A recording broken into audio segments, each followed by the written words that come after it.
Que Dieu nous bénisse. Que Dieu nous bénisse. Alléluia. Maintenant, prenons un autre parler prophétique. Alléluia.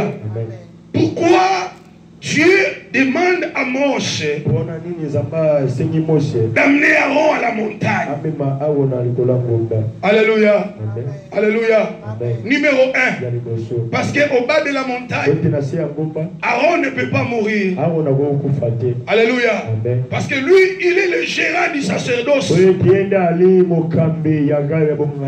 Du sacerdoce lévitique. Alléluia. Si Aaron ne monte pas pour être dépouillé à la montagne, la dispensation du Fils ne verra pas les jours. Aussi longtemps que Aaron exerce, nous sommes toujours dans la loi. Alléluia. Il faut que Aaron meure et que son fils le remplace pour qu'on parle de la grâce. Alléluia. Parce que si Aaron ne meurt pas, Éléazar ne peut pas hériter le sacerdoce. Est-ce que tu me comprends bien? Si Aaron ne meurt pas à la montagne, Éléazar ne peut pas hériter le sacerdoce. Mais je connais un autre souverain sacrificateur. Celui dont je vais te parler, il n'est pas du sacerdoce terrestre. La Bible déclare il a traversé les plus grands sacerdoces. Celui dont je te parle, c'est Jésus de Nazareth. Jésus de Nazareth. Oh, alléluia. Cet homme de Galilée, aussi longtemps qu'il ne monte pas au sommet, on ne peut pas le dépouiller. Si on ne le dépouille pas aussi, nous ne connaîtrons pas la grâce.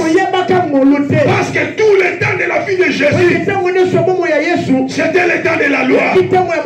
On pouvait l'appeler Binadab. On l'appelait fils de l'homme. Il était comme tous les prophètes. Maintenant, pour que nous touchions à la dispensation de la grâce, il doit se dépouiller. On doit l'amener au sommet de la croix. Oh, la Bible déclare, c'est Moïse qui a dépouillé. Or, quand Israël regardait Moïse, il ne voyait pas un homme, mais il voyait Dieu. Quand il regarde Moshe, il voyait Dieu comme pour lui. C'est lui qui a dépouillé Aaron. Ce n'est pas le diable, mais c'est Dieu lui-même. Malheur aux autres prédicateurs qui disent que Satan bomba qui Yesu. Non. Le Père lui-même l'a dépouillé afin d'inaugurer la dispensation de la grâce. Aussi longtemps que Christ était vivant, les rideaux du temple ne pouvaient se déchirer. Aussi longtemps que Christ est vivant, le chemin de l'arbre de vie est toujours barricadé.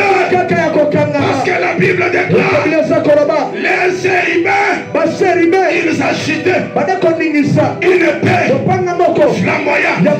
Cette épée-là, ne cherchez pas les taureaux, ne cherchez pas les agneaux, ne cherchez pas n'importe quel homme, mais l'épée en question, cherchez le sang, pas le sang des noms.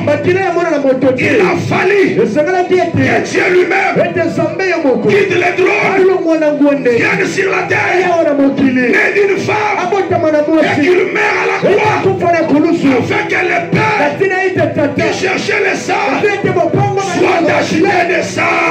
Et une fois que l'épée voit le sang, le chemin de l'arbre de vie est libéré. Oh, une bonne nouvelle ce soir. Le chemin de l'arbre de vie pour ton salut, pour te sauver, je t'informe, le chemin de l'arbre de vie est ouvert, est ouvert.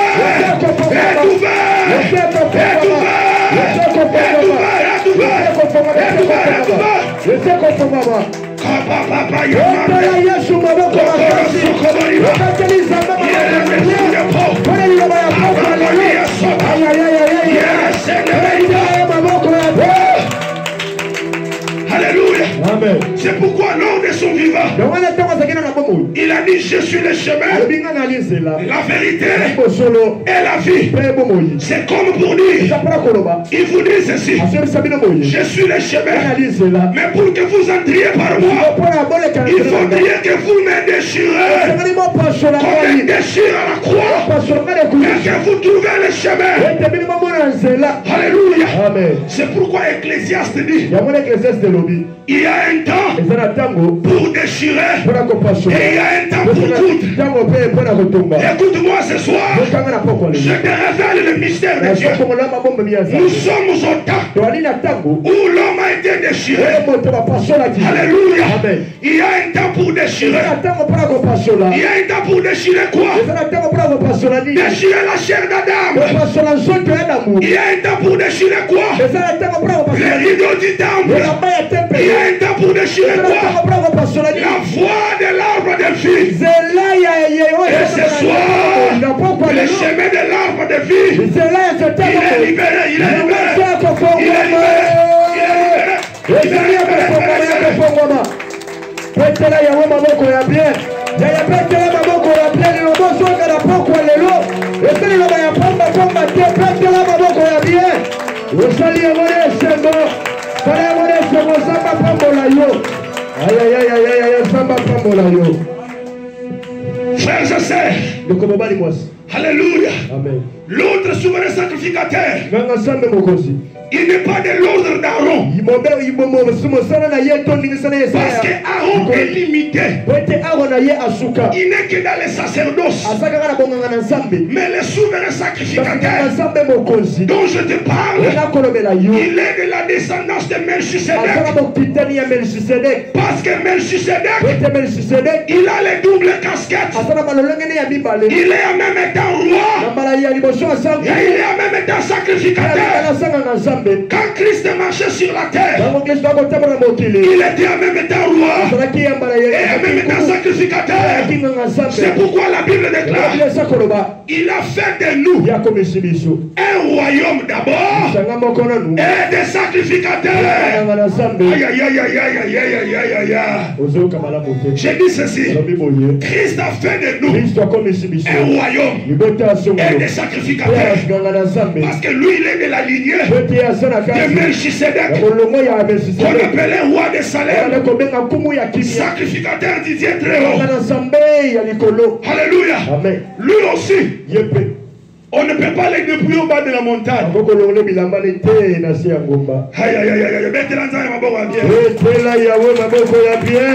Acclame le Seigneur. Je suis en train de te dire des choses. Acclame le Seigneur. Acclame.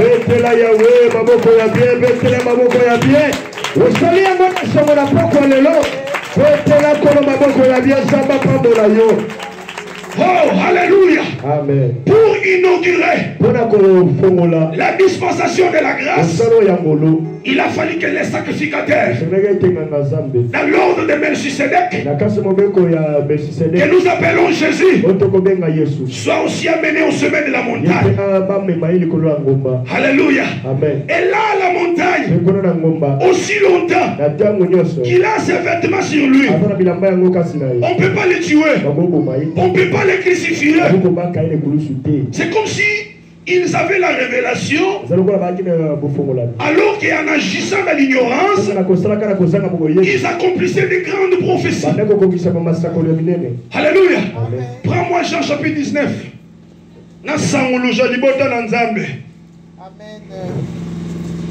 Jean chapitre 19. Jean chapitre 19.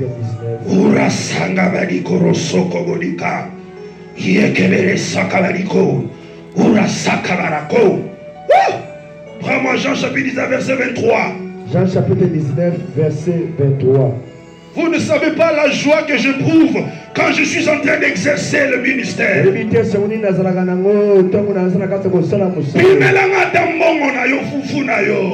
Mais laisse-moi exercer.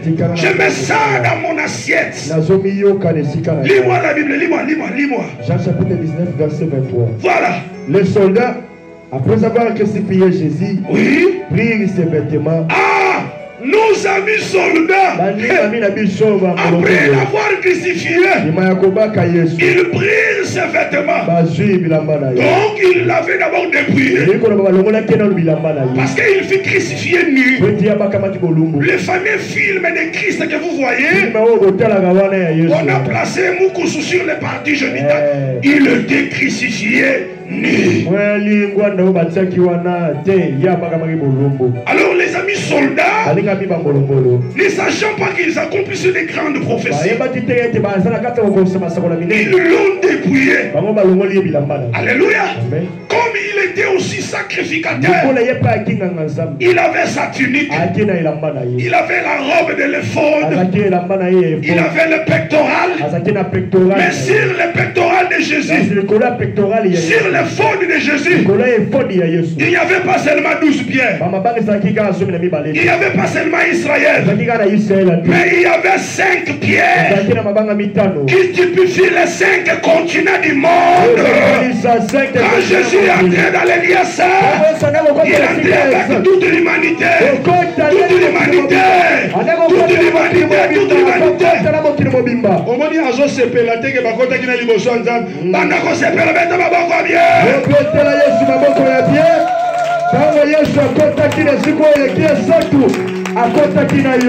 Alléluia. Amen. Il avait sur sa poitrine les 5 continents. Les Bamongo, les Bakongo, les Baswahili, les Baluba, les Basalampasu, les Bakuba.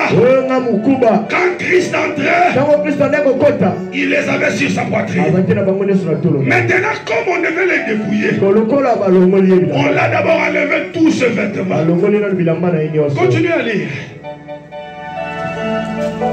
Et il en fit 4 parties. Ok. Ils étaient au nombre de 4. Alléluia, non 4.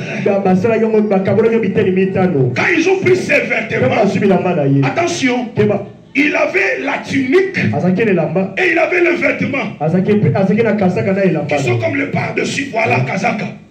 Maintenant, ils se sont partagés ce vêtement. Ils n'étaient pas au nombre de 5. Pas au nombre de 7. Mais ils étaient au nombre de 4. Alléluia. Et comme ils étaient au nombre de 4, non frère, ok. Au nombre de 4, c'est pourquoi ils nous ont expliqué dans les 4 évangiles synoptiques. Parce que chacun a eu la portion de ce qui se passe là-bas. Alléluia. Les 4 parties de vêtements, c'est l'image des 4 évangiles. C'est pourquoi dans les 4 évangiles, on les appelle les évangiles synoptiques. Jean nous révèle le mystère de sa manière. Matthieu nous révèle le mystère de sa manière. Marc et Luc nous le révèlent autrement. Parce qu'ils étaient les 4 soldats à la croix. Ils se sont partagés les vêtements. Entre autres, les vêtements qui se sont partagés peuvent être les dons spirituels, peuvent être le ministère. Je suis apôtre. Toi tu es prophète, toi tu es docteur, toi tu es évangéliste. Ce sont les vêtements qu'on se partage. Mais la Bible déclare, de ça là, il y a un mystère. De ça. Il en fit 4 parts, une part pour chaque soldat. Ils prirent aussi sa tunique qui était sans couture, d'un seul tissu depuis le haut jusqu'à bas, et ils dirent entre eux: ne la déchirons pas, mais tirons au sort à qui elle sera. Oh, frères et sœurs, écoutez. Ils se sont dit entre eux: bon, on s'est partagé le vêtement. Mais cette tunique ici, qui n'a pas été cousue par les tailleurs terrestres, qui est mystérieux, Nous ne pouvons pas courir les risques de les partager. Maintenant, tirons au sort. Oh, bien-aimé, écoute-moi. Nous pouvons nous partager les grâces, les dons, le ministère. Mais la technique, la Bible déclare dans Esaïe, à la mort des rois Osias, j'ai vu Dieu sur son trône et les pannes de sa robe remplissaient les temples. Donc la technique là, c'était la gloire de l'Éternel. Ceux qui sont dans l'église à Tatouka, Tchomomero, Babambinga, Nabakiti. Alléluia. La technique de Jésus là, c'était l'image de la gloire de Dieu. Or la Bible déclare, il ne se partage pas sa gloire avec un autre. Il ne partage pas sa gloire avec un bishop. Il ne partage pas sa gloire avec un apôtre. Il ne partage pas sa gloire avec un prophète. Parce que la gloire est à lui-même, l'Éternel des armées. La gloire est à Dieu. Aïe, aïe, aïe, aïe, aïe, aïe, aïe. Ce soir, je ne suis pas seul. Dans ma chimessière, j'ai les portions de vêtements. J'ai les portions de vêtements de Jésus. Ce soir, je vais te communiquer quelque chose. Reçois la grâce. Reçois les dons. Reçois les discernements. Reçois les parler à l'âme. Reçois les prophéties. Reçois les vêtements. Mais pas la gloire. La gloire est aïe. Maintenant, quand un pasteur a commencé à gloire en Zambesile, a commingaï, je ne peux pas m'enorgueillir parce que je révèle le mystère. Il y a eu un homme aux États-Unis appelé William Mario Branham. Il a révélé le mystère de Dieu. Dans ma nation, il y a eu Mbiye Moulaye, l'apôtre du Seigneur. Il en a révélé. L'autre est encore en vie.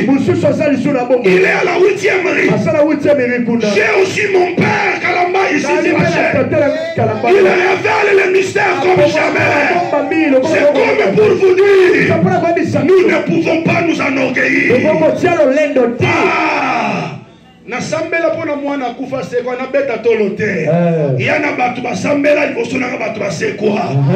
J'ai prié pour des fous. Au culte matinal à Bethel, ils ont été guéris. Devant ces frères-là, Roland, ils ont été guéris. Je ne peux pas m'enorgueillir parce que Dieu a fait aussi des choses terribles avec ceux qui sont déjà passés. La gloire est à Dieu.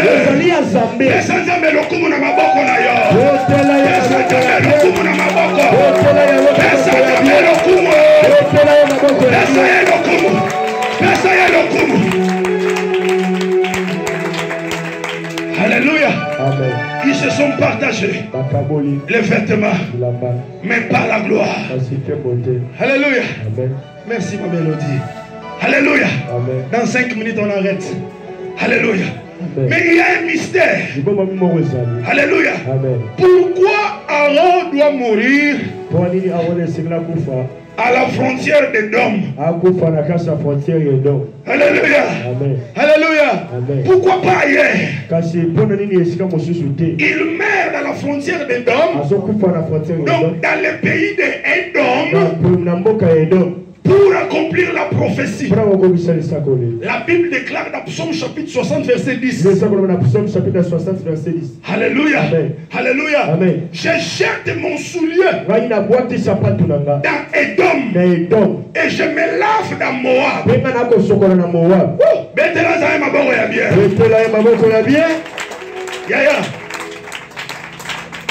Je peux parler comme ça. Prophète. Je peux parler comme le prophète. Mais pourquoi il doit mourir seulement là-bas? Parce qu'il est écrit dans Edom, j'ai jeté mon soulier. Et dans Moab, je me suis lavé. Et Moab est mon bassin. Alléluia. Pourquoi Edom? Là dans Edom, on a jeté le soulier. Rite chapitre 4. Verset 4 à 9. La Bible déclare. Quand Boaz est venu devant l'homme qu'on appelle Entel, pour lui dire, oui, l'homme Entel, qui n'avait pas de nom, c'est Dieu lui-même. C'est le mystère de Elohim. Alléluia. Maintenant Boaz vint. Il dit, toi Entel, c'est toi qui as le droit de racheter. Avant toi, personne n'a racheté. Avant toi, personne n'a racheté. Quand Adam est tombé, personne ne l'a racheté. Parce que c'était toi qui avait le droit de racheter.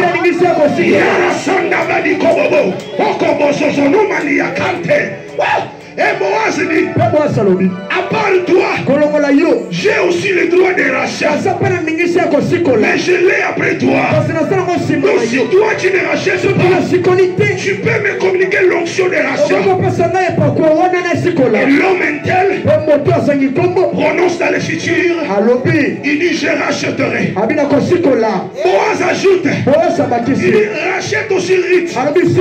Il dit pour Rite, je ne vais pas racheter. Parce que je ne vais pas suivre mon héritage.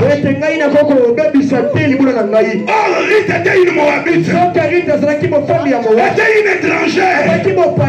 Alléluia. Dieu ne pouvait pas suivre son héritage. Aussi longtemps qu'Israël est sur la terre, Dieu ne pouvait pas racheter l'église. C'est pourquoi il a dit, je ne vais pas suivre mon héritage.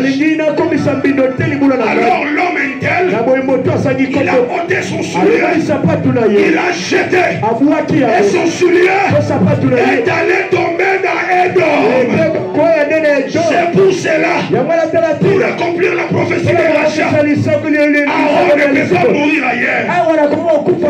Il doit mourir dans Edom, parce que là, il doit racheter les étrangers. Il doit racheter les étrangers. C'est quoi racheter? Racheter veut dire acheter de nouveau. Alléluia. Acheter de nouveau. Romains chapitre 7 verset 14. 7-14. Je sais que la loi elle est spirituelle. Mais moi, j'ai été vendu au péché. Nous étions vendus au péché. Alléluia. Mais pour notre rachat, l'homme qu'on appelle Entel, il a ôté son soulier. Il a jeté les souliers. Afin que l'homme qu'on appelle Boaz vienne te racheter. Toi qui étais une étrangère, toi qui étais une païenne, toi qui ne connaissais pas Dieu, mais aujourd'hui tu es Rite la Moabite, tu es Rite la Moabite, mais tu as été épousé par un homme riche, appelé Boaz. La Bible déclare riche qu'il était, riche qu'il était, riche qu'il était. Donc l'homme qui t'a épousé, il n'est pas un pauvre, il est riche. Aïe aïe aïe, il est riche. Aïe aïe aïe, il est riche. Aïe aïe aïe, il est riche. Il est riche. Alléluia. Dans une autre dimension, pourquoi seulement à Edom, qui est chez les étrangers? Apocalypse chapitre 11 verset 8. Alléluia. Les deux ouins, Moïse et Élie, la Bible parle qu'ils ont été tués au même endroit où leur maître fut crucifié. Et cet endroit a une appellation spirituelle qu'on appelle Égypte et Sodome. Oh, Sodome et Égypte, ce sont les étrangers. Quand Christ mourait, spirituellement, il mourait pour les étrangers. Aïe, aïe, aïe, aïe, aïe, aïe, pour les étrangers. Pour les étrangers. Afin de te racheter. Afin de te racheter. Aujourd'hui, tu n'as pas seulement le vêtement, mais tu as aussi la tunique. Tu as aussi la tunique. Colossiens chapitre 2 verset 12. En lui, qui Jésus habite corporellement la plénitude de la divinité. Donc cette tunique-là, quand on l'a tiré au sort, celui qui avait remporté, il est resté mystère, Papa Vicky. Il n'était pas connu.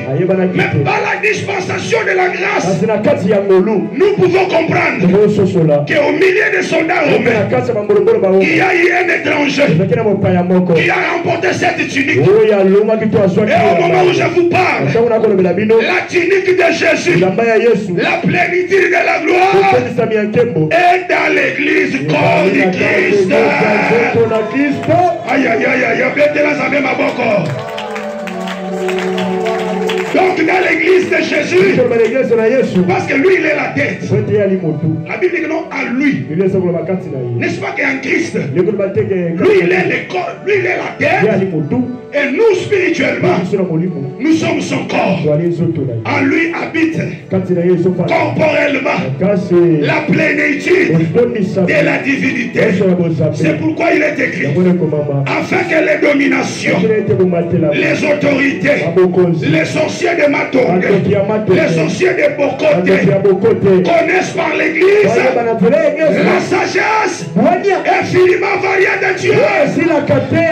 Parce que dans l'église, il y a la plénitude de la divinité. Je sens l'onction s'arrêter. Que Dieu bénisse la parole.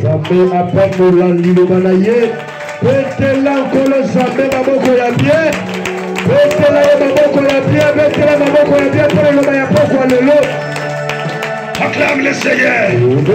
Acclame Yahweh, acclame Yahweh. J'aimerais que tu baisses ta tête. Prie Dieu, dis merci à Dieu.